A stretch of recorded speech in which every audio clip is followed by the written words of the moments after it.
옛날 옛적 문경에 아름다운 산과 계곡 사이에 숨겨진 작은 마을이 있었다. 이 마을은 높은 산으로 둘러싸여 있어 외부에 반짝이는 문명과는 다소 거리가 있었고 그만큼 자연과 조용한 평화로움을 간직하고 있었다.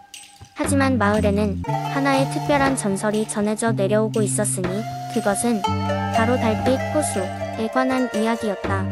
달빛 호수는 문경의 깊숙한 곳, 사람들이 쉽게 발걸음을 옮기지 않는 외진 숲속에 자리했다. 호수는 매일 밤, 특히 보름달이 뜨는 밤에 마법 같은 광경을 만들어냈다. 달빛이 하늘 높이 떠오르면 호수는 마치 스스로 빛나기라도 하는 듯 물결 하나하나가 은빛으로 반짝였다. 이 광경을 본 사람들은 다음날 아침 꿈에서 봤던 달빛의 영롱함을 평생 잊지 못했다고 한다. 그러나 호수에는 어느 누구도 쉽게 접근할 수 있는 것이 아니었다. 길잡이도 방향을 잃기 쉬운 복잡한 숲을 지나야 했고 숲에는 평범한 사람들의 눈에는 보이지 않는 다양한 신령이 살고 있다고 전해졌다. 이 신령은 호수를 지키는 수호자들이었으며 그들은 오직 진정한 마음을 가진 자만이 호수를 볼 수 있게 허락했다. 어느 날 문경 마을 이유리라는 소녀가 살고 있었다. 유리는 어려서 부모를 여의고 할머니와 함께 작은 집에서 조용히 살고 있었다. 그녀는 호기심 많고 마음이 맑은 소녀로 언제나 자연과 친구하며 숲속을 탐험하는 것을 좋아했다. 어느 저녁 유리는 할머니로부터 달빛 호수에 대한 전설을 듣고는 그 빛나는 물결을 직접 보고 싶다고 결심했다. 다음 날 밤 유리는 조심스럽게 숲으로 발걸음을 옮겼다. 그녀는 나무와 나무 사이를 헤치며 밝은 달빛이 비추는 방향을 따라 걷기 시작했다. 숲은 어두웠으나 유리의 마음속에 깃든 의지는 그 어느 때보다 밝았다. 그녀는 길을 잃을 것 같았지만 이상하게도 길잡이나 방향 감각이 선명하게 다가왔다. 마치 숲이 그녀를 도와주는 듯 했다. 그러다 마침내 유리는 드넓은 호수가 펼쳐진 장소에 도착했다. 호수는 그녀가 상상하던 것 이상으로 아름다웠고 달빛이 비출 때마다 물결은 은빛을 뿜어냈다. 유리는 숨을 죽이고 그 광경을 바라보았다. 그녀는 그 순간, 이 순간이 자신의 인생에서 가장 특별한 순간이라는 것을 느꼈다. 그때 호수의 수면 위로 작은 돌고래 무리가 나타났다. 수호자들의 메시지를 전하는 존재들이었다. 돌고래들은 유리에게 다가와 마치 춤추듯 물살을 가르며 그녀를 환영했다. 유리는 그들과 짧은 대화를 나누었고 마음속 깊이 담아두었던 모든 소망을 이야기했다. 이튿날 아침 유리는 마을로 돌아와 그녀가 목격한 이야기를 모두에게 전했다. 사람들은 유리의 이야기를 믿지 않았지만 그녀의 눈 속에 담긴 현명한 빛에서 그날의 여운이 느껴졌다. 이후로도 마을 사람들은 모두 달빛 호수의 전설을 마음속에 담고 살았다. 그들은 유리가 보았던 신비로운 광경을 언제고 한 번쯤 직접 보는 것이 인생의 큰 기쁨이 될 것이라 믿으면서 말이다. 시간이 흘러 문경의 마을은 점점 더 많은 사람들이 오가는 곳이 되었지만 달빛 호수의 비밀은 여전히 신비롭게 존재하고 있었다. 그 신비는 언제나 탐험과 용기를 가진 자들만이 경험할 수 있는 특별한 선물로 남아 사람들의 가슴 속에서 전설로 이어졌다. 두 번째 이야기. 옛날 영천이라는 고요하고 아름다운 마을이 있었다. 이 마을은 계곡과 산 그리고 드넓은 들판으로 둘러싸여 있었으며 그 중심에는 신비로운 달빛 정원이 자리 잡고 있었다.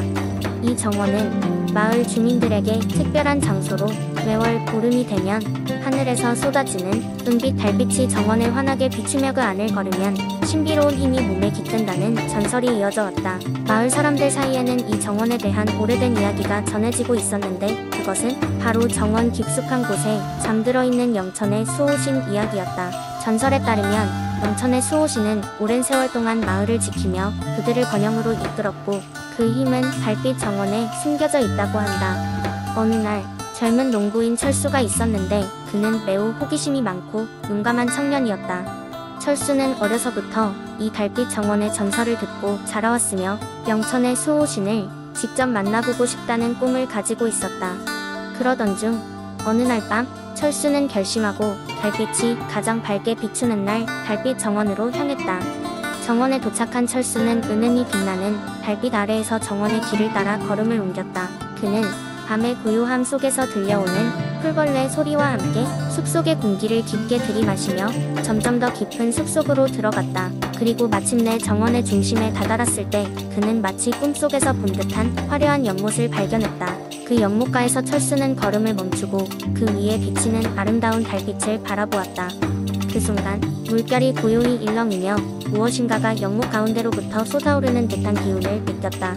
철수의 눈앞에 나타난 것은 바로 영천의 수호신이었다. 그는 밝고 따뜻한 눈빛을 가진 신비로운 존재로 철수에게 다가와 부드러운 목소리로 말했다. 어린 영웅이여, 그대는 진정 마음의 용기를 가진 자로구나.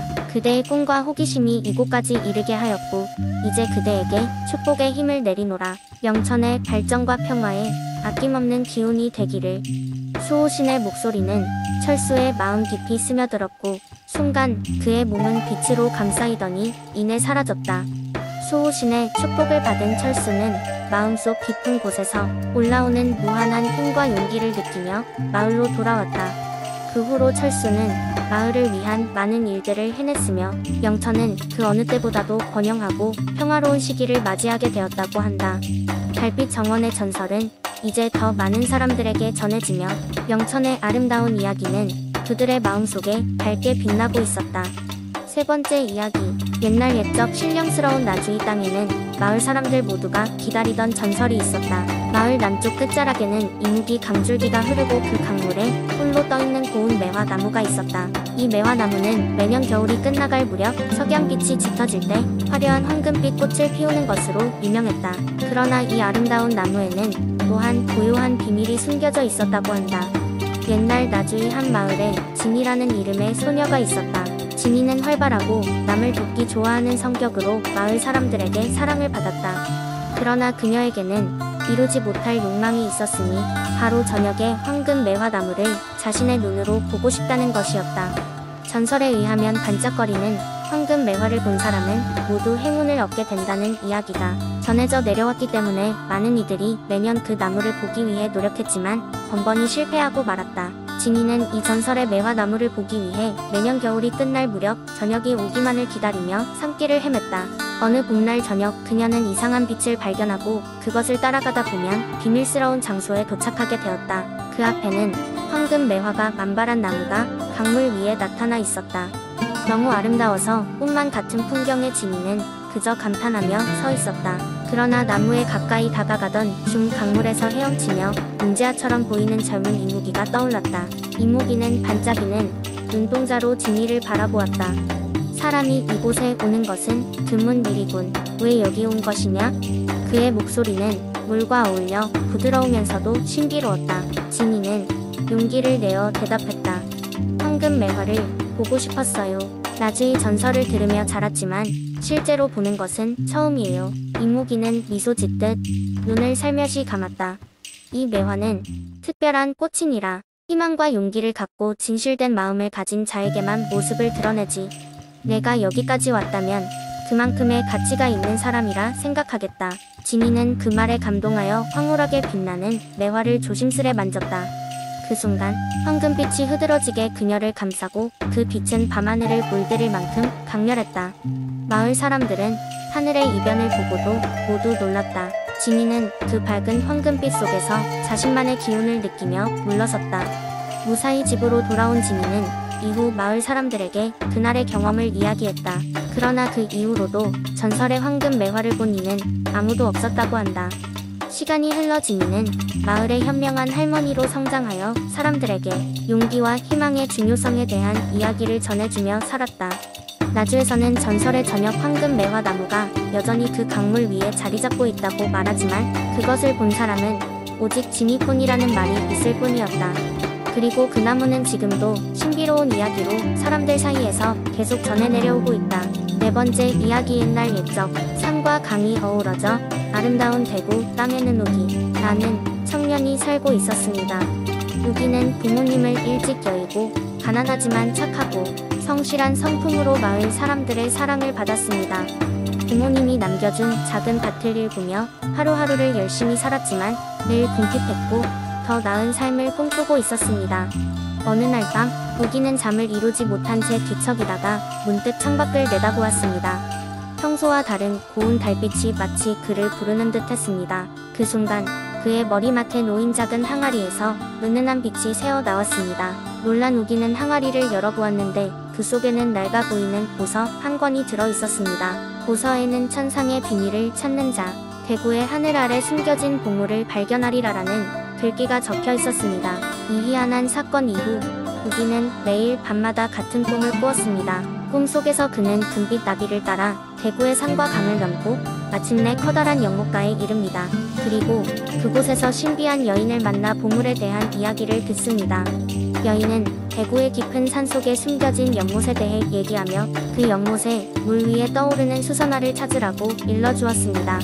우기는 꿈에서 깨어날 때마다 매우 생생한 느낌을 받았습니다. 마침내 결심한 우기는 여인이 말한 대로 대구의 깊은 산속을 향해 길을 떠났습니다. 그는 산을 오르며 때때로 위험에 빠지기도 했습니다.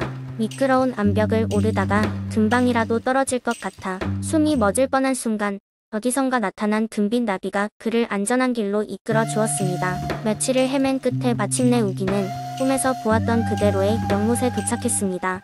맑은 물 위에는 수선화가 한가로이 떠 있었고 주변의 경치는 이루 말할 수 없이 아름다웠습니다.